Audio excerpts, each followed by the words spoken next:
నమో వెంకటేశాయ.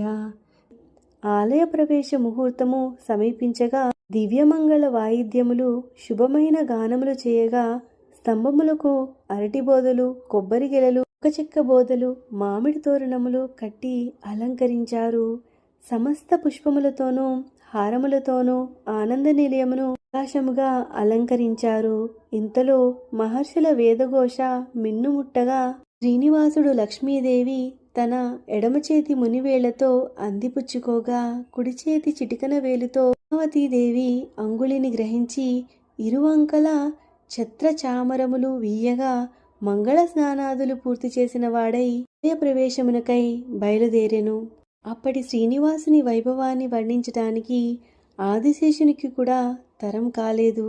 ఇంచే సూర్యుని వలె బంగారు కాంతితో ప్రకాశించే పీతాంబరము తలతలా మెరియగా ఇంద్రనీలమణి వంటి నీలమైన శరీర ఛాయ తేజస్సు దిక్కుల వ్యాపించగా ఆజానుబాహువగు శ్రీనివాసుడు వక్షస్థలమున నవరత్నమణి హారములు ధరించి హృదయంపై సూర్యుని వంటి కెంపుతో తాపిన రత్నహారములతో దివ్యసుందరుడై వెలిగాడు. తలతలా మెరిసిపోతూ నుదుట పచ్చకర్పూర తిరుమణి నామం, నుదుట కస్తూరి తిలకం ధరించి చంద్రబింబము వంటి సుందరమైన ముఖంతో వెడల్పాటి తామర పద్మముల వంటి నేత్రములతో సోగచూపులతో భక్తులందరినీ అనుగ్రహ విషణం చూస్తూ పండిన దొండపండు వంటి పెదవి చిరునవ్వుతో విచ్చుకొనగా ముత్యముల వంటి పలువరసుల వెన్నెల వలె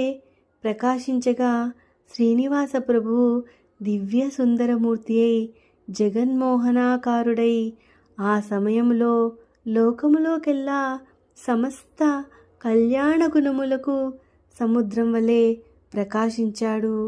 ముందుగా బృహస్పతి, భృగు, వైకానస, అగస్త్య, వశిష్ఠాది మహర్షులు నడుస్తూ వేద మంత్రములతో స్వస్తి ఆశీర్వచన మంత్రములతో మంగళాక్షతలు చల్లుతూ నడవగా మంగళ వాయిద్యములు మోహనకరమైన జ్ఞానం వినిపిస్తుండగా శుభలగ్నం సమీపించగా శ్రీనివాసుడు ద్వారం వద్ద నల్లని కపిల గోవును పసుపు కుంకుమలతో అలంకరించి పుష్పపాల వేసి అరటిపండు ప్రసాదంగా పెట్టి పూజించి మొదటి ద్వారం దాటెను. గజపూజ. రెండవ ద్వారం వద్ద పర్వతం వలె నిలబడిన గజరాజును సమీపించి శ్రీనివాసుడు వాని నుదుట తెల్లని తిరుమణి నామం దిద్ది